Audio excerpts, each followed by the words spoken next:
sait qu'on arrivait très très fatigué sans s'entraîner, donc c'est bien que c'est plus complexe que ce qu'on veut bien l'imaginer.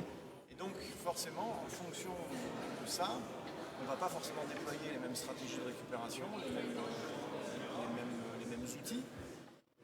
C'est là qu'il faut arriver quand même à bien circonscrire et bien comprendre la fatigue. Parce que c'est un aspect multifactoriel, en plus évolutif, c'est mutant comme phénomène.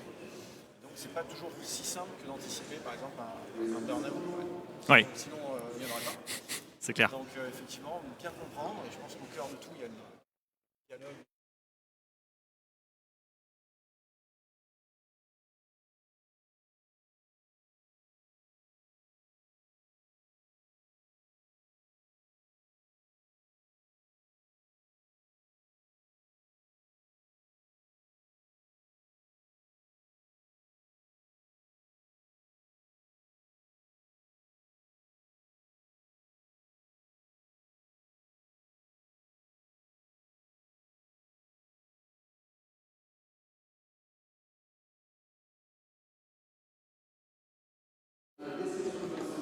Moi j'ai toujours été très très très sensible à la récup et j'ai très vite compris que l'intérêt, l'efficacité des méthodes résidait surtout dans leur variété. Donc ce que je changerais, c'est énorme parce qu'en cours de route on a appris énormément de choses.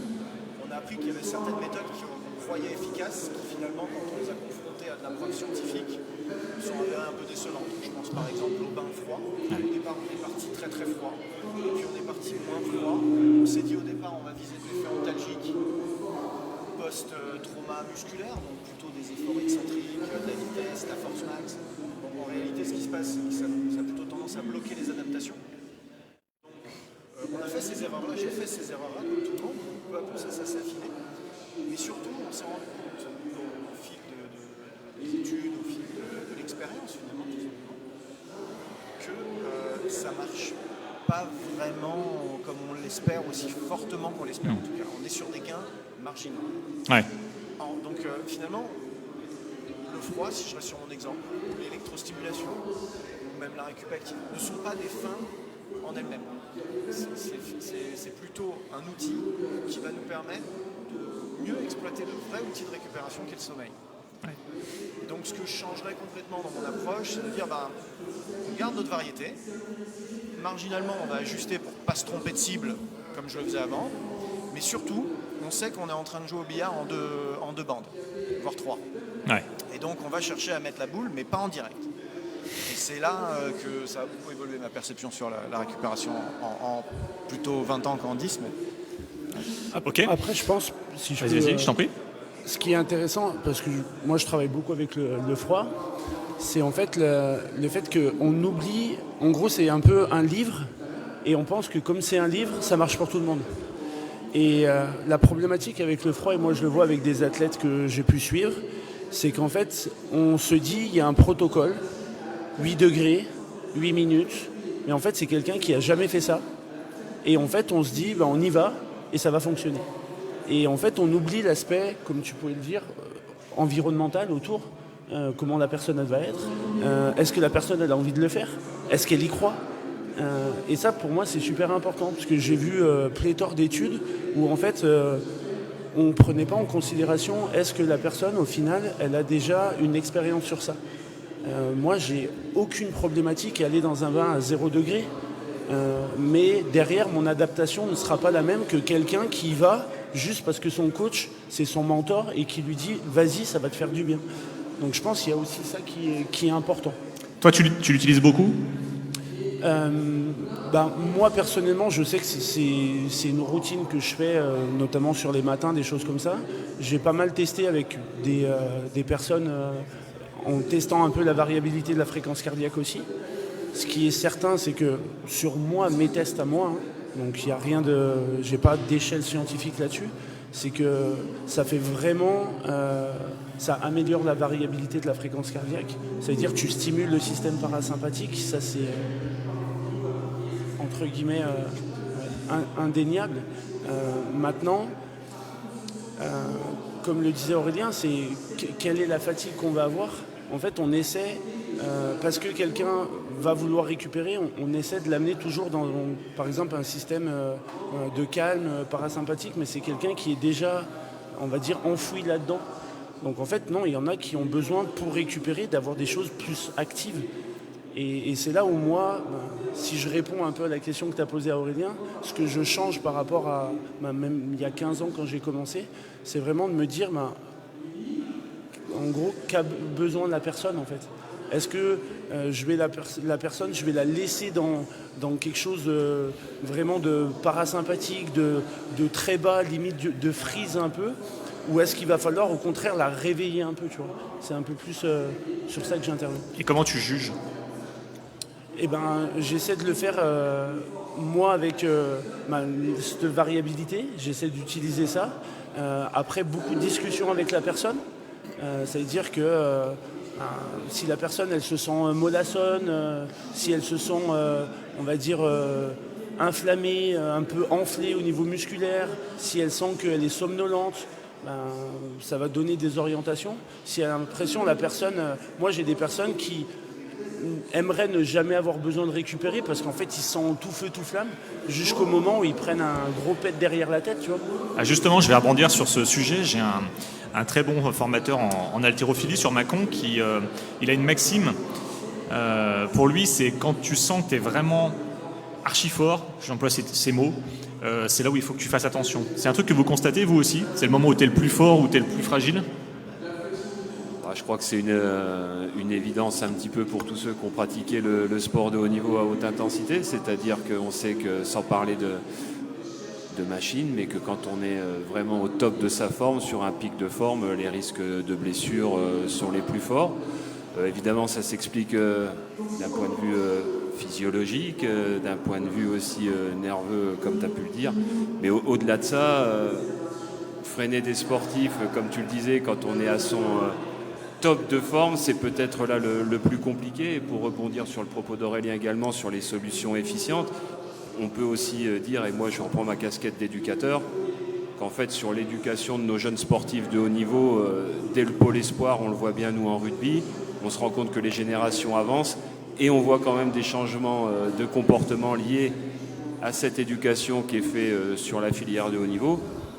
Et ne pas oublier que le meilleur moyen pour récupérer, c'est le sommeil. C'était une belle introduction de la part d'Aurélien, parce que nous, aujourd'hui, on a des jeunes, je parle des jeunes qui sont hyper connectés, qui regardent beaucoup de choses, qui ont du mal à faire du tri. Et évidemment, ils ont plutôt envie de regarder les outils avant de regarder un petit peu les moyens naturels. Et rappeler au quotidien que tous les outils qui existent, c'est justement pour optimiser la récupération, alors je caricature un petit peu, par le sommeil uniquement, ça me semble essentiel. Et l'éducation de nos jeunes sportifs, je crois que c'est peut-être la solution la plus efficiente pour bien récupérer.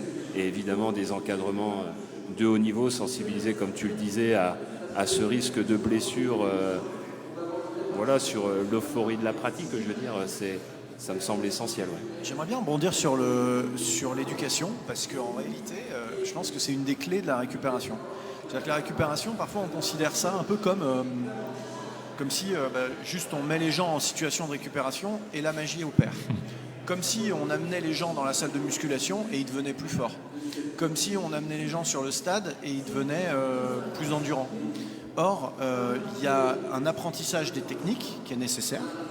Je pense que ton témoignage en est sans doute la meilleure représentation, puisque plonger les gens dans un bain à 8 degrés, c'est pas automatique, c'est quand même rude. Ou pas, si on a déjà été entraîné à ça, moi j'ai été confronté à des populations qui sont très entraînées à ça. J'ai entraîné en Finlande, j'ai entraîné en Russie. Bon, c'est des gens qui de toute façon vont se baigner dans le lac l'hiver.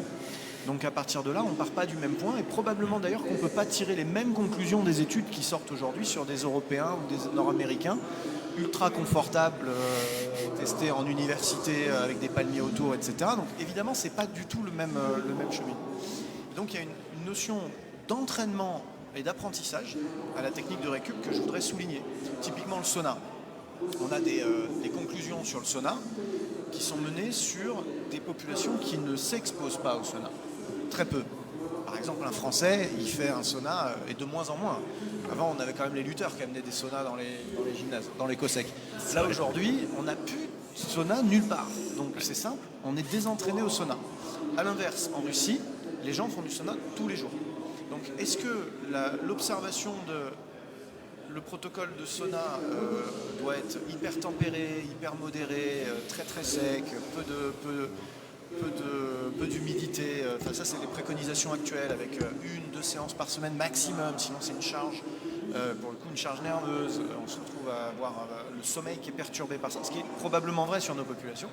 À quel point c'est vrai dans l'absolu quand on entraîne les gens à le faire, les nôtres, et à quel point, à l'inverse, c'est vrai sur des gens qui font ça tous les jours et qui probablement n'ont plus vraiment les effets. Oui, bien sûr.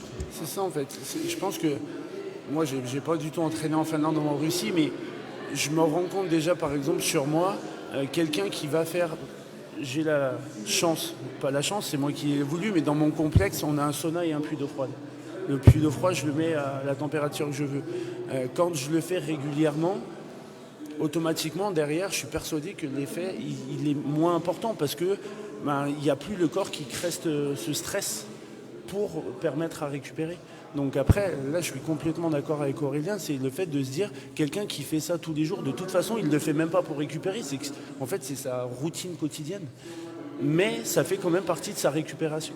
Et j'interviens sur ça aussi, et on continue sur l'éducation. Je pense que c'est important aussi d'éduquer les gens dans l'entraînement pour mieux récupérer. Parce que ça veut dire que moi, je suis par exemple un peu dans le crossfit. De base, dans le crossfit, on a l'impression que faut toujours être à fond, haute intensité. Moi, je vomis ça en fait. C'est pour ça que dans ma salle, monsieur, madame, tout le monde, je les éduque à l'échelle d'intensité d'effort, la RPE. RPE, ouais. Et faire en sorte que pour moi, ça c'est une première éduque, c'est une première récupération. Parce qu'en fait, quelqu'un qui s'entraîne 4 fois par semaine, s'il arrive à faire en sorte de se dire je suis à 4 en moyen, après je vais basculer sur du 7, je vais revenir sur du moyen en fin de semaine, automatiquement la récupération, elle se jouera autrement aussi. Donc je pense que c'est important aussi. Oui, finalement, vous utilisez à peu près les mêmes outils, même si ce n'est pas les mêmes échelles, vous avez les mêmes outils. Ce qui est très intéressant, c'est que la perception dans le corps humain, c'est un contraste. Plus il y a de contraste, plus il y a de perception, que ce soit visuel, kinesthésique et compagnie. Et finalement, ça revient avec ce que vous dites, parce que plus on est habitué à quelque chose, plus le contraste diminue. Donc plus la sensibilité diminue également. Et plus on est désensibilisé, moins ça a un impact entre guillemets négatif sur le protocole qu'on emploie. Ça marche aussi avec les gens qui s'empoisonnaient à toute petite dose pour s'habituer à tolérer les grosses doses de poison. Les rois, par exemple, Aminos, vous avez dû connaître ça, je pense. D'ailleurs, on va en parler avec la nutrition, j'imagine. Qu'est-ce que tu en penses, toi, au niveau récupération? Qu'est-ce qu'il y a actuellement qu'est-ce qu'il y a comme nouvelles infos sur la récupération par rapport à la nutrition? Et toi, qu'est-ce que tu emploies dans ta pratique? Moi, par rapport à ma pratique, du coup, je suis triathlète, je suis diététicien. Déjà, il y a toute cette notion vraiment d'être capable justement de pouvoir... on en a parlé tout à l'heure, mais le sommeil, à mon sens, je trouve que c'est l'élément primordial sur lequel justement on doit jouer, intervenir. Donc, attention au positionnement des repas justement pour aller chercher favoriser un meilleur sommeil, donc être capable de laisser un certain délai. De manière très concrète, souvent on parle de la petite marge digestive après avoir mangé, mais c'est quelque chose qui est concret et qui marche assez bien du coup sur un certain nombre de personnes. Ensuite après il y a toute cette partie-là justement où par rapport à l'alimentation, pour pouvoir justement être capable tout simplement de reconstruire le muscle, d'être capable de récupérer, de tamponner tout le stress aussi qui a pu être accumulé. On a du coup certains éléments du coup à mettre en place justement pour être capable d'apporter au bon moment la bonne alimentation, justement pour être capable de compenser tout ce stress accumulé pendant les entraînements. Et ça, comment tu t'y prends ? Concrètement, ça va passer du coup par, dans un premier temps, un bon équilibre entre les macros, donc que ce soit protéines, lipides et glucides, notamment dans l'assiette, justement pour pouvoir apporter tous les bons éléments au bon moment. Donc, ça va être principalement être capable d'organiser ces sources glucidiques autour des entraînements pour pouvoir justement avoir l'énergie au moment de l'entraînement. Et puis derrière pour pouvoir régénérer son stock de glycogène, donc en utilisant la fenêtre métabolique entre guillemets, mais c'est surtout être capable aussi de prendre conscience qu'il y a un moment pour l'effort, un moment justement pour que le corps redescende notamment avec ischémie et perfusion, donc laisser le sang retourner au niveau du système digestif. Et ensuite, après, derrière, faire attention aux aliments qu'on apporte. La grosse problématique, on va dire, selon les sports, mais ça va être faire attention aux fibres qu'on va pouvoir amener. Il faut l'apporter du coup d'une certaine manière. Donc tout ce qui va être crudité, dans certains cas, en fonction des périodes, en fait, il faut que la tête aussi soit en mesure de s'écouter. On en parlait tout à l'heure justement sur cette notion d'apprentissage de la récupération pour l'athlète. Et ben justement, c'est quelque chose de très important aussi d'être capable de s'écouter aussi bien sur les entraînements, justement pour ne pas basculer, justement par rapport à ce qu'on disait tout à l'heure. Et puis aussi d'être capable de s'écouter autour des entraînements pour pouvoir être capable d'axer ses repas par rapport à ses besoins et aussi de s'écouter au niveau du système digestif parce que c'est un élément qui peut être assez important, alors d'autant plus dans les sports d'endurance avec des troubles digestifs qui peuvent apparaître. Et après, par rapport à ça, on peut avoir différentes solutions à mettre en place, que ce soit via de la complémentation ou seulement déjà via de l'alimentation pour justement préserver le système digestif. Donc, au lieu de se tourner vers, lorsqu'on va avoir des séances très intenses, après forcément on va avoir besoin de sources de glucides de bonne qualité. Ensuite on fera attention aux sources de lipides qu'on apportera pour pas avoir forcément trop d'acides gras saturés et trans. Donc on va s'orienter plutôt vers des sources végétales. Ensuite, on va avoir besoin d'une source de protéines qui devra être convenable aussi, dans le sens des protéines brutes, donc que ça soit via soit des produits d'origine animale, soit aussi le mélange légumineuses plus céréales, qui permettent aussi de compléter du coup cette assiette en protéines et d'apporter aussi tout ce qui sera minéraux et micronutriments. Donc c'est un ensemble d'éléments qu'il faut positionner autour de ces efforts et surtout réussir à ce que l'athlète puisse s'écouter et écouter son système digestif pour justement anticiper, ne pas perturber son microbiote et ne pas aussi du coup tout simplement perturber sa récupération et son sommeil. Alors j'ai 2 points sur lesquels je vais rebondir là. Un premier point, je pense, où tout le monde va pouvoir s'exprimer, c'est sur la notion de fenêtre métabolique. Oui. Je reviens dessus. Et le deuxième, c'est tu as parlé de la qualité des glucides et la manière dont ça perturbe le microbiote. Ce sera je me fais un auto-memory. Du coup, fenêtre métabolique. Donc toi, tu es plutôt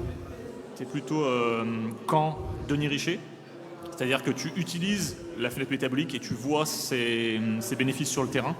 Moi, je le trouve et je le ressens dans mon utilisation personnelle et sur les athlètes. Okay. Après, je vais avoir des athlètes qui vont y être très sensibles et d'autres athlètes qui vont être beaucoup moins sensibles. Je pense qu'on a tous des prédispositions personnelles par rapport à certaines méthodes et on en revient aussi à cet aspect psychologique aussi dans la manière dont on va voir une technique ou une autre qui peut du coup forcément fortement impacter aussi le résultat qu'on va obtenir avec du coup cette partie-là. Pour ceux qui nous suivent et qui ne sont pas forcément très au courant du débat qu'il y a actuellement, en fait, en 2009, il y a eu ou 2008, je ne sais plus, quand il a sorti son bouquin, Denis Richer, il a mis le pavé dans la mare sur la fenêtre métabolique. Ça a été contredit par plusieurs études et donc du coup, il y a débat pour savoir si, 1, ça existe, a priori oui, ça existe, mais 2, est-ce que ça a vraiment sur 24 heures des effets notables? Et c'est là où il y a plus de débat. Vous en pensez quoi, vous, autour de la table? On ne t'a pas donné la parole encore. Oui, effectivement, je vais reprendre un petit peu tout ce qui a été dit. Je pense que la régularité aussi est importante, l'hygiène de vie. On a parlé alimentation, on a parlé sommeil, tout ça c'est hyper important. Je pense qu'il faut s'écouter parce que souvent on est aussi un petit peu dans l'euphorie, surtout dans les sports d'équipe où des fois on ne veut pas l'avouer un petit peu au reste de l'équipe qu'on est un petit peu fatigué, etc. Donc ça, je suis complètement là-dedans. Je pense qu'il y a aussi tout ce qui va être drainage du corps. On a parlé de sauna, les changements de température, etc. pour améliorer la circulation veineuse. Les bas de contention, je pense que c'est pas mal aussi pour améliorer tout ça. Et puis tout le côté alimentation, hydratation, c'est hyper important. Tout ça vient concourir un petit peu à bien s'alimenter et à bien éliminer aussi les toxines qu'on a pu avoir dans le corps. Donc je pense que globalement, je rejoins un petit peu tout ce qui a été dit là-dessus. Ok. Aurélien, t'en penses quoi, toi, de la fenêtre métabolique? Je pense qu'au-delà on a parlé un peu t'as parlé surtout de psychologique, mais d'un point de vue physiologique, on sait qu'il y a des répondeurs et des non-répondeurs. Et donc je pense qu'une grande partie du débat est aussi expliquée par ça. Et ces répondeurs et non-répondeurs, je ne saurais pas trop dire exactement pourquoi ils le sont, dans quelle mesure c'est génétique et dans quelle mesure, encore une fois, c'est appris ou, à l'inverse, lié à des habitudes actuelles alimentaires, et à quel point, si on ne modifiait pas en amont, plus globalement, les stratégies alimentaires, avec un rééquilibrage peut-être des fois très fin, c'est même pas des proportions, des fois c'est simplement une nature de macronutriments qui va faire évoluer un tout petit peu le rapport du corps à l'ingestion de tel ou tel autre nutriment. Donc pour moi, la fenêtre métabolique, on ne peut pas la considérer comme... ça aurait été trop simple qu'on dise en fait à 30 minutes elle se referme. Alors désolé, ça aurait été cool, mais c'est pas le cas.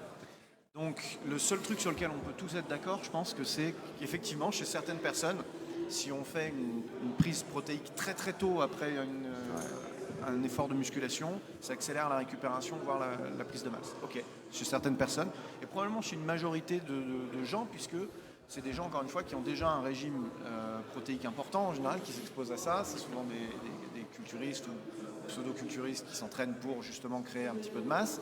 Donc on augmente nos chances qu'ils soient répondeurs, à tout point de vue, d'un point de vue social comme physiologique. Chez un triathlète, peut-être c'est pas les mêmes raisonnements, peut-être qu'il y a plusieurs profils.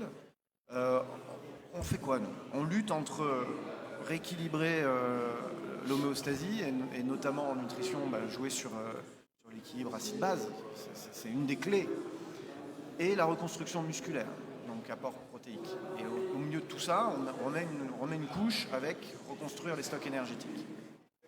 Une fois qu'on a dit ça, du coup, on teste un peu les choses avec les gens, pour pas qu'on tombe trop dans l'acidité avec de la reconstruction musculaire, pour pas qu'on se transforme en vache à manger que de l'herbe. Et en même temps, effectivement, il faut recharger quand même les stocks de... Donc je pense qu'il faut tester un petit peu les choses progressivement et déployer sur les athlètes de manière individuelle. Et malheureusement, je pense pas qu'on trouvera une solution. Même l'IA ne nous sauvera pas. Et je pense... Exactement, pour rejoindre un peu tes propos, c'est aussi ça, c'est qu'aujourd'hui, beaucoup de gens veulent la fameuse solution miracle, mais c'est toujours une notion de vouloir écouter, savoir aujourd'hui ce qui existe, tester des choses sur soi, tester des choses par rapport à ce qu'on connaît, ce qu'on a vécu, et pouvoir réellement... Partons du cadre rigide, partons de la fenêtre métabolique, puisqu'à un moment donné, il faut quand même un espace où s'exprimer. Puis on repousse un peu la limite à droite, on repousse un peu la limite à gauche, on joue un petit peu avec les curseurs. Et c'est ce qui fait l'expertise quelque part. C'est que derrière, on va tester, les gens ils reviennent avec une petite fiche, un petit résultat, un petit testing, peut-être on les a mesurés sur 2-3 outils. Puis on ajuste. Voilà. En fait, juste avant de te redonner la parole, en fait, c'est exactement la raison pour laquelle on est utile. On est utile parce qu'il n'y a pas de méthode miracle. Si jamais pour faire de l'hypertrophie, il fallait faire du 4x10 avec 1 minute 30 de récup, basta, à quoi on servirait? Ça, c'est ce que très souvent oublient les gens. Ils veulent une recette pour absolument tout et ils pensent que ça va marcher systématiquement. En fait, ça serait déprimant. Ça serait rassurant pour celui qui n'a pas envie de pousser la chose. Mais par contre, d'un point de vue encadrant pour nous, c'est la fin du boulot. On ne sert plus à rien. En fait, moi, je reviens sur le fait encore de l'environnement dans lequel on est. C'est-à-dire que dans cette fenêtre métabolique, il y a quelque chose qu'il ne faut pas oublier, c'est comment je vais ingérer les choses. C'est-à-dire que moi, je le vois dans le monde un peu du crossfit, il y en a, ils viennent de finir leur entraînement, ils sont limite claqués par terre, ils sont déjà en train de prendre leur shaker et boire. Ou j'ai des personnes, ils finissent leur entraînement à 13h30, ils sont en train de prendre leur shaker en même temps qu'ils se douchent, en même temps qu'ils sont en train de penser à leur prochain exercice, leur prochain rendez-vous. Et en fait, là, il y a une notion de stress qui est maximisée sur l'organisme, qui n'est pas bon.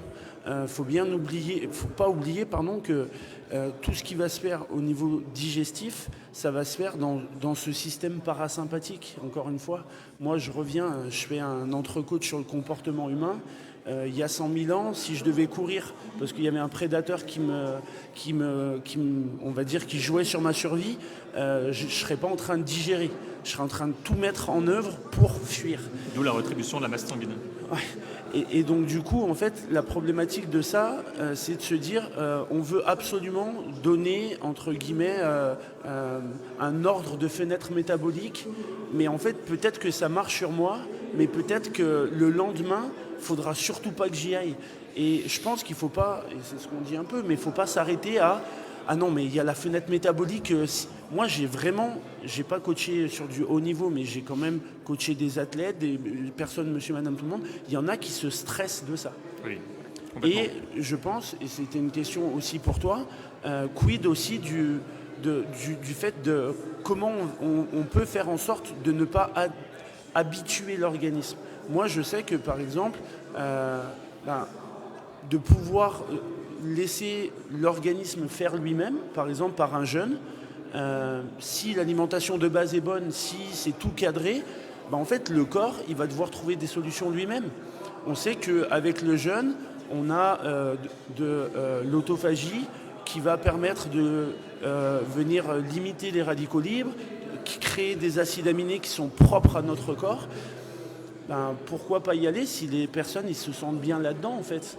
Donc après, ça ne veut pas dire qu'il faut diminuer l'apport calorique, je ne rentre pas là-dedans. Je dis juste que comme pour le puits d'eau froide, moi, des gens qui veulent vraiment que le puits d'eau froide soit efficace, en fait, je ne leur fais pas faire H24 toute l'année. Comme quelqu'un qui se complémente, on ne va pas se complémenter en vitamines toute l'année parce qu'il y a des adaptations qui doivent se créer. Et je pense que ça, c'est important. Ouais, complètement. Je te rejoins sur le fait que justement il y a cette partie-là du jeûne. Alors justement, c'est là où il faut faire attention dans l'utilisation du jeûne, à bien avoir aussi, être capable de couvrir ses apports, d'autant plus si jamais on s'entraîne à côté. Mais dans l'utilisation en soi, je pense que c'est quelque chose pour lequel le corps humain a toujours été habitué et préparé. Enfin, si on reprend par rapport à mode de vie qu'on a pu avoir il y a des centaines d'années. Et justement, c'est pas en soi une problématique, c'est plutôt des fois dans l'utilisation qui va être faite du jeûne qui peut derrière amener une dominante assez importante au niveau psychologique.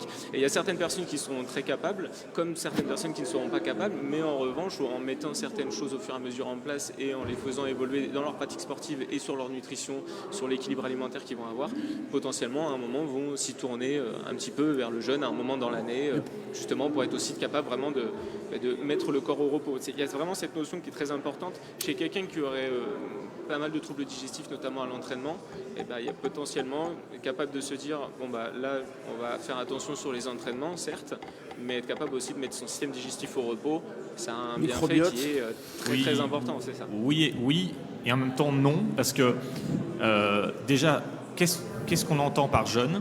Est-ce qu'on entend juste le glycogène hépatique qui est vide ? Est-ce qu'on entend 6 heures, 8 heures, 12 heures, 3 jours, une semaine ?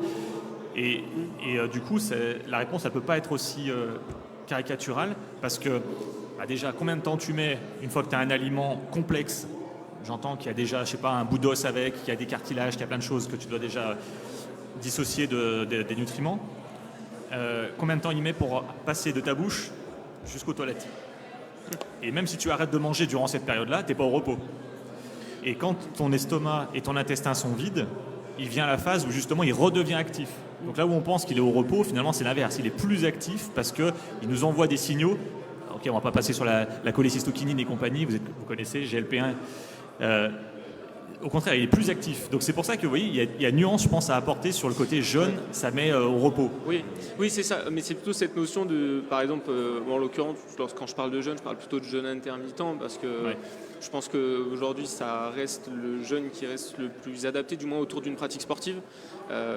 Bien entendu que c'est pas seulement juste le système digestif qui se met au repos. Il y a toute une notion aussi sur la partie du microbiote. Ça peut laisser le temps à notre microbiote, on va dire, qui sera plutôt vertueux, de pouvoir se reconstruire et potentiellement de reprendre le dessus sur un microbiote qui sera plutôt délétère pour nous, qui aurait pu prendre le dessus, par exemple dû à une alimentation trop riche en acides gras saturés, une alimentation trop portée sur les protéines. Voilà, c'est cet équilibre-là et on en revient toujours à la notion d'être capable de s'écouter et d'être capable aussi d'être accompagné par un coach, par un diététicien, par un professionnel justement pour que ce professionnel puisse mettre le doigt justement sur les réelles problématiques et sur les réels points sur lesquels on peut avoir un impact important. D'ailleurs, ce qui est important aussi que les gens sachent, c'est que finalement on a un tube digestif qui est hérité de Toumaï, donc 7 millions d'années. Alors même si on ne connaît pas tout ce qui s'est passé entre Toumaï et Lucie, il y a 4 millions d'années entre les deux, on ne sait pas trop ce qui se passe, mais on sait qu'après, globalement, ils mangeaient de manière chaotique. Ils trouvait quelque chose, il le mangeait. Et quand il trouvait de la barbaque, moi j'ai lu des papiers où les anthropologues expliquaient que le mec il pouvait manger entre 1 et 2 kilos de viande dans la journée. Et c'est de là qu'on tient aussi notre apport, entre guillemets, boulimique de l'alimentation. C'est pour ça que les brunchs, ça cartonne. C'est pour ça que les restaurants à volonté, ça cartonne. Parce qu'en fait, il y a 100 000 ans, on ne se posait pas la question de se dire je vais laisser un fruit sur cet arbre, en fait. Donc il y a aussi ça. Et je pense que c'est ce qu'on dit, c'est qu'il y a des choses sur lesquelles on doit s'appuyer. Mais il y a vraiment un environnement, un contexte, des discussions, une communication avec le coach, avec le diététicien ou le nutritionniste qui doit s'apporter. Pour répondre à ce que tu disais, jeûne, c'est le temps que tu as sans apport depuis ton premier repas. On est tous en jeûne. Mais il y en a peut-être qui sont en jeûne depuis 12 heures, il y en a peut-être qui sont en jeûne depuis 30 minutes. Donc c'est comment le corps il va réagir à ça et comment moi personnellement j'ai envie de l'amener. Je veux dire, moi j'ai ma compagne qui était athlète de haut niveau, je lui parle de jeûne, elle me dit laisse-moi tranquille. Je te laisse tranquille. La régularité, c'est quand même ce qu'il y a de plus important pour ne pas être traumatisant pour le corps. On peut faire des jeûnes, mais il ne faut pas que ça soit très long, je pense. Il y en a qui vont même dans la micronutrition, qui vont manger régulièrement tout au long de la journée, plutôt que de faire des gros repas, 3 gros repas par jour. Bien qu'on ne soit pas finalement si traumatisé que ça par des gros repas. Ouais, pour synthétiser un peu le propos, on en revient aussi aux bonnes habitudes alimentaires. J'en reviens à mon propos sur l'éducation évidemment, mais au-delà, là, je vais parler des jeunes, mais des jeunes joueurs. Moi je viens d'une discipline, le rugby, où on a des phénomènes assez hallucinants. On a des joueurs qui sont capables d'avoir des disciplines d'entraînement, d'alimentation vraiment très strictes. Alors on n'est pas un sport où on est au poids, mais malgré tout les garçons sont pesés tous les jours.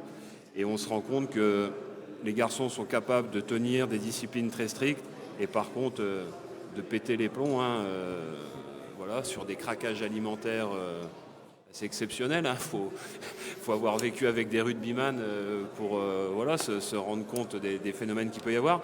Et moi, je crois vraiment qu'au-delà de la fenêtre métabolique, des pratiques comme le jeûne intermittent, le jeûne complet, nous, on se rend compte que parfois, il y a des joueurs qui se rendent compte qu'ils sont un petit peu dans la faute, qui se sont trompés, et bingo, ils s'astreignent des jeûnes pas possibles, inadaptés.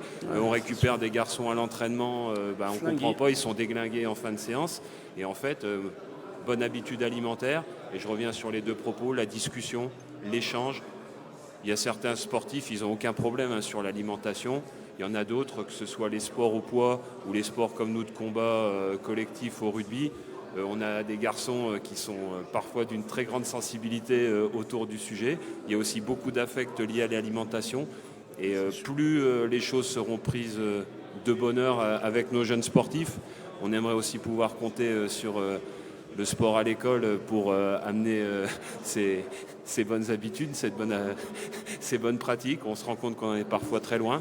Mais en tout cas, nous, dans ce qu'on a à faire au quotidien, dans nos centres de formation ou avec nos groupes d'entraînés, je crois que la discussion, l'échange, les bonnes habitudes, une fois que tout ça s'est mis en place, la confiance est là, effectivement, on sait que derrière, il y a des méthodes, il y a des pratiques un peu plus fines qui peuvent nous permettre d'optimiser tout ça. Et évidemment, l'accompagnement individuel paraît tellement évident qu'il faut vraiment passer beaucoup de temps avec eux sur ces sujets-là. Je pense juste, je reviens à ce que tu dis et ce que disait Aurélien au départ par rapport au sommeil. Je pense que des fois, il faut quand même mettre des limites à la discussion. Par exemple, le sommeil, moi, là, si on discute avec 300 personnes, il y en a qui vont dire « Non, mais moi, je dors 6 heures, ça me suffit. Non, mais moi, je fais ça, ça me suffit. » Mais en fait, les gens, ils ne comprennent pas que si, en claquant des doigts, je les mettais dans un corps qui dormait minimum 8 heures depuis 2 ans, ils se diraient « Ah ouais, mais en fait, ça n'a rien à voir. » Donc, c'est très bien la discussion, mais à un moment donné, le sommeil, c'est la base, de toute manière. Et Et en fait, faut vraiment pouvoir aller là-dedans. La problématique de nous, les coachs, c'est qu'on n'est pas H24 avec nos athlètes et que ça, on peut bien en dire ce qu'on veut, on peut essayer d'éduquer. Il y a un côté où on n'est pas avec eux comme sur le terrain. Mais par contre, il ne faut pas lâcher. Je pense qu'il ne faut vraiment pas lâcher sur ce côté. Le sommeil, c'est pas juste oui, c'est pas grave, je le rattraperai par autre chose. Et tu peux le rattraper par du sommeil déjà. Ouais, voilà. Il ne faut pas La petite limiter. sieste. Moi, j'ai un athlète dans ma salle qui, en gros, se levait le matin pour venir faire puits d'eau froide et sauna sur son jour de récup. Et c'est quelqu'un qui dormait 6 heures par nuit. Je lui dis, mais en fait, t'as pas compris. Je lui dis, le sauna et le puits d'eau froide, c'est bien plus avancé sur la pyramide. Donc, prends déjà le sommeil, fais des routines de sommeil. Et comme pour le coucher, en fait, on a des routines. Le matin, il faut prendre ces routines aussi et pour faire en sorte qu'on puisse améliorer ça, quoi. Ce qui est trompeur en plus avec le manque de sommeil, c'est ce côté adaptation justement où tu parlais tout à l'heure du corps avec ce stress chronique avec le cortisol qui nous donne un maximum de coups de fouet.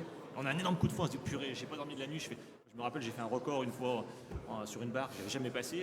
J'ai rien dormi, je vais passer la barre et je l'explose. Je me dis purée, mais je devrais pas dormir en fait, ça sert à rien. C'est stupide comme réponse, mais dans la tête d'un gamin de 20 ans qui en plus sent moins la fatigue que nous. Ça joue contre nous finalement. Et comme tu dis parfois, on veut être bienveillant, mais peut-être qu'en étant bienveillant, on est malveillant. Peut-être qu'en étant un poil plus strict, en disant écoute, c'est comme ça, écoute, et basta, ça se passerait parfois mieux, quoi. Non, mais ce qui est sûr, c'est qu'on n'est pas tous égaux devant l'adversité. Hein. Il y a des gens qui ont besoin véritablement de plus dormir que d'autres, qui ont des cycles plus longs aussi. Ouais. Donc à l'inverse, il ne faut surtout pas les réveiller. Ça peut arriver qu'il y ait des gens qui aient vraiment besoin que de 6 heures. Ça arrive. Mais en général, c'est des gens qui font 2 gros cycles. Et donc à l'inverse, eux, si la moindre chose se passe pas bien durant leur nuit de sommeil, c'est la catastrophe, parce que là, ils sont en croix le lendemain. À l'inverse, des gros dormeurs, entre guillemets, parce que c'est encore une fois, tout ça est relatif en fait. Des gens qui ont soi-disant besoin de 10 heures, on pourrait se dire aussi, ben non, mais en fait, tu dors peut-être trop. Alors parfois, souvent c'est vrai. Oui. Parfois, en réalité, c'est juste que justement, ils ont un sommeil de peu moins bonne qualité. Et donc, ils ont besoin de plus de cycles. Et par contre, ils peuvent être réveillés plus régulièrement. Donc, et le problème, encore une fois, c'est que c'est multifactoriel. Pourquoi ils ont ça ? Est-ce que c'est quelque chose qui est ancré en eux et on ne peut rien faire ? Est-ce qu'on peut les entraîner et les amener vers un autre mode ? Si oui, comment ? À quel point c'est d'autres facteurs qui impliquent ça ? Par exemple, moi j'observe que beaucoup de gens qui dorment mal, c'est parce qu'ils ont une mauvaise stratégie d'hydratation. Ils ne boivent pas du tout durant la journée. En réalité, quand on les teste, ils ne sont pas si déshydratés que ça. Donc quand est-ce qu'ils boivent ? Ils boivent la nuit. Pour ça, il faut se réveiller. Et donc, du coup, ils ont un sommeil de moins bonne qualité. Ils multiplient les cycles, alors que peut-être ils en auraient besoin de moins de cycles. Et qu'ils pourraient avoir une nuit finalement plus condensée, mais plus qualitative. Il y a aussi la nutrition. Ouais. Qui se font repas du soir. Gros repas du soir. Ouais. Fou, et puis on boit beaucoup d'eau dessus, qui comme vont ça. Très loin après, dans les, des fois, ils vont très loin dans les voies cétogènes. On le voit sur les. On le voit sur le, ouais, exactement. On le voit sur les cuttings en sport de combat. On le voit évidemment dans le bodybuilding. Mais qui se couchent, ils ont les yeux comme ça. Ils sont 8000. 120 pulsations de pulsations minutes. Ils s'endorment pas tout de suite. Ils mettent du temps à s'endormir. L'alcool qui en apparence vous aide à vous endormir au départ. Et puis derrière, sur le deuxième cycle de sommeil, voire le troisième, on se retrouve à avoir un cycle de beaucoup moins bonne qualité, avec moins de sommeil profond, plus de sommeil rapid eye, superficiel. Et finalement, ça fait des gens qui sont en plus déshydratés, donc qui vont se réveiller pour moi. Enfin, c'est le cercle vicieux. Et ça fait des gros dormeurs, entre guillemets, qui récupèrent vachement moins bien. Ouais. Donc encore une fois, pour moi, le sommeil, la récupération, c'est un phénomène un peu complexe, composite, qu'il va falloir décoder au fil du temps et optimiser petite touche par petite touche au service finalement du sommeil, qui va être vraiment l'axe de récupération principal. Ouais, c'est le premier. Oui, tout à fait. Et ouais, vas-y. Et non, mais ça me faisait penser surtout, tu parlais du coup de cette notion d'hydratation avec le repas tardif, et on a souvent ces personnes-là, donc ils vont s'entraîner le soir. Donc si jamais il n'y a pas de retour au calme potentiel, derrière, ça va potentiellement perturber la première phase du sommeil, avec des problématiques d'endormissement. sur la journée, potentiellement un déjeuner qui a été léger, un peu rapide au travail, et bah, du coup le soir ils vont vouloir compenser, donc il va y avoir un repas qui va être plus conséquent, donc en fonction de leur digestion, ça pourra potentiellement bien se passer, mais derrière, imaginons que sur la journée, ils ne vont pas avoir bu assez, ils vont boire énormément pendant le repas, ils vont diluer donc les sucs gastriques, une digestion du coup qui sera ralentie ou du moins qui sera plus longue, et donc derrière, c'est dans ces moments-là où forcément ça va rendre les choses, c'est des petites touches comme ça, justement à l'inverse, je disais, voilà, c'est des petites touches qui peuvent favoriser la récupération, et à l'inverse, c'est aussi du coup des petites touches qui, lorsqu'elles sont mal dosées et pas à l'équilibre, vont venir tout déstabiliser, et puis de manière potentiellement assez profonde et puis de manière assez longue, parce que ça peut entraîner sur l'entièreté, on va dire, d'une préparation pour une compétition ou autre, venir entraîner du coup de la fatigue au fur et à mesure, et derrière potentiellement faire basculer la personne dans un léger surentraînement en fonction des cas de figure. Et ben justement, transition toute faite. Surentraînement, ça existe pas? C'est biologique, c'est pas biologique? Moi, j'aime bien la définition de la psychologie du sport, du surentraînement. Vas-y. Il y a des auteurs qui parlent de motivation qui a mal tourné. Je trouve ça intéressant comme approche, parce que finalement, pour des raisons qui peuvent être physiques ou psychologiques ou les deux, à un moment donné, on a un rapport à la pratique qui devient insupportable. Et on passe souvent de surmotivation et surengagement, surtout dans le sport compétitif, à un surmenage. Et donc ce que ces auteurs apportent comme proposition, c'est ça, c'est de dire finalement, c'est une motivation dont l'énergie est plus placée au bon endroit et qui se transforme en accumulation de charges désordonnée, déstructurée et qui n'a plus de sens, vidée de son sens. Et d'un seul coup, on se retrouve dans une situation de surmenage. Je pense, après, dans le surentraînement, il faut savoir à qui on s'adresse. C'est-à-dire, est-ce que c'est des athlètes de haut niveau? Et dans ce cas-là, il y a peut-être une problématique de gestion des intensités, du volume. Peut-être il y a finalement, on doit aller marquer des points pour aller faire du TMB. Et du coup, ça nous a puisé plus et ça a un peu perturbé un peu notre équilibre. Et il y a le côté surentraînement où, en gros, moi, dans ma pratique avec monsieur et madame tout le monde, où dès qu'on sent qu'il n'y a plus de jus, il y a tout de suite ce terme-là, et c'est un terme qui est un peu redondant, qui est un peu, je pense, surexploité aussi. C'est pour ça que ça me faisait sourire quand tu disais ça. Là, je pense que ça passe par le fait de... On est dans une stimulation excessive au niveau informationnel, par tout point de vue. On le voit bien, hein, même déjà nous, ça fait une petite heure qu'on discute, on a toujours un petit œil qui va à droite, à gauche, ce qui fait que derrière, les gens, dans leur quotidien, il y a une charge mentale, ce qu'on appelle les end steps. Ça veut dire, je dois faire une tâche, mais finalement, j'ai eu 8 étapes avant de faire cette tâche-là. Et donc les gens, en fait, ils viennent chercher l'activité physique comme un peu un défouloir, en oubliant que ça va quand même amener un stress. Donc le stress, il n'y a que Freud qui dissociait le côté mental du côté, on va dire, physique, mais on comprend bien que c'est quand même la même chose. Et du coup, on ne peut pas, et je reviens un peu à ce que je disais tout à l'heure, on ne peut pas dire, ok, tu as passé une journée de merde, tu vas t'exploser à l'entraînement, d'autant plus tu vas t'exploser en faisant des choses que tu n'es pas capable de faire. Tu vas aller chercher des mouvements que ton corps n'a pas envie d'aller chercher. Automatiquement, derrière, on bascule vers un surentraînement parce que, comme tu le disais Aurélien, derrière, la motivation, elle n'y est pas parce que on met les efforts pour et derrière, on retrouve pas, entre guillemets, les résultats escomptés. Donc du coup, derrière, le corps, hormonalement, physiquement parlant, nerveusement, on se dit... Ouais, mais c'est un surentraînement. C'est un burn-out. Je suis un burn-out sportif. Et ça, après, c'est quoi? C'est un syndrome? C'est-à-dire, c'est quelque chose de chronique qu'on n'arrive pas à enrayer? Ou est-ce que c'est quelque chose qu'on peut enrayer? Question technique de ma part, évidemment. Vous aurez compris.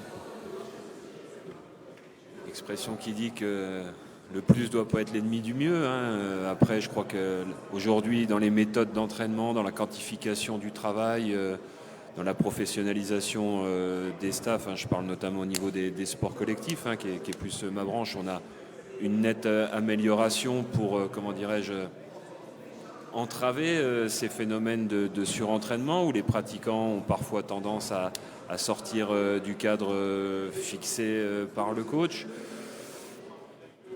Moi, j'en reviens toujours à la même chose, c'est une bonne pratique, une bonne éducation, un bon encadrement des échanges. Ça doit permettre d'éviter ces phénomènes. Mais aujourd'hui, on est aussi dans de plus en plus de concurrence sur la pratique sportive dans les sports co-professionnels. Pour parler de mon expérience, voilà, hein, en tant que responsable dans un club sportif, on a des garçons qui ont une programmation sportive précise. Et on se rend compte que d'eux-mêmes, ils ont aussi une pratique à l'extérieur du club. On peut les retrouver dans des salles de sport du centre-ville à faire des choses qui feraient évanouir les préparateurs physiques. Donc voilà, c'est des phénomènes qu'on connaît, être précis, accompagner. Mais malheureusement, je dirais, tout est en place si l'encadrement n'est pas bon pour que ces dérives arrivent. Donc vigilance, prévention, accompagnement, éducation, bonne pratique et essayons de faire au mieux, je dirais. Est-ce que vous avez un petit mot pour terminer, parce que je vois qu'on est à peu près au timing? Moi, j'ajouterais par rapport à ça, donc le surentraînement, pour moi, c'est une conséquence d'un stress, de groupe, individuel aussi, hein, qu'on se met nous-mêmes la pression, on veut atteindre les objectifs, on veut atteindre les performances. Souvent, il y a beaucoup d'indicateurs. Hein. Chez les pros, il y a beaucoup d'indicateurs. Peut-être pas, on peut même dire trop d'indicateurs. Et puis, je pense pour lutter contre le surentraînement, pour moi, c'est la personnalisation de l'entraînement. Parce que, comme on l'a dit un petit peu tout à l'heure sur l'aspect alimentation, etc., il y a des règles de base, mais on est tous des individus, on a tous notre microbiote. Pour l'entraînement, c'est un petit peu pareil. Plus on va personnaliser, mieux ça sera. Et effectivement, l'athlète, il y a des fois, il se sent moins bien et il faut peut-être qu'il sorte un petit peu de l'entraînement du groupe et qu'il sorte un petit peu de l'emploi du temps global, général qui lui a été donné. Et peut-être un peu plus d'individualisation. Voilà. Personnalisation. Moi, je trouve que sur le meilleur accompagnement du coup, qu'on puisse avoir, le mot de la fin, ce serait vraiment être capable de pouvoir prendre la personne dans son entièreté, prendre toute son hygiène de vie en compte, et justement par rapport à ça, du coup, de déterminer quels sont les vrais facteurs de stress, qui soient environnemental, le travail, social, ou encore après, bien sûr, sportif. Sportif, on est capable de le quantifier très bien, mais le stress d'une réunion au travail, le stress d'un projet ou d'un autre élément est beaucoup moins quantifiable dans le coaching. Alors, dans le haut niveau, on a moins du coup ce problème-là parce que tout est un peu plus du coup, forcément quantifié. Il y a le sport, mais il peut y avoir les études à côté. Mais c'est vrai qu'aujourd'hui, sur les personnes qui sont coachées, dans la grande majorité des cas, c'est monsieur, madame, tout le monde. Et donc, il y a toute cette partie-là à prendre en compte pour pouvoir réussir à l'accompagner au mieux, cette personne. Écoutez, merci beaucoup en tout cas d'avoir partagé avec moi ces moments, c'était cool, on aurait pu faire beaucoup plus longtemps, mais je crois qu'on attend dans 10 minutes pour une prochaine conf. Bon courage à vous. Merci. Merci.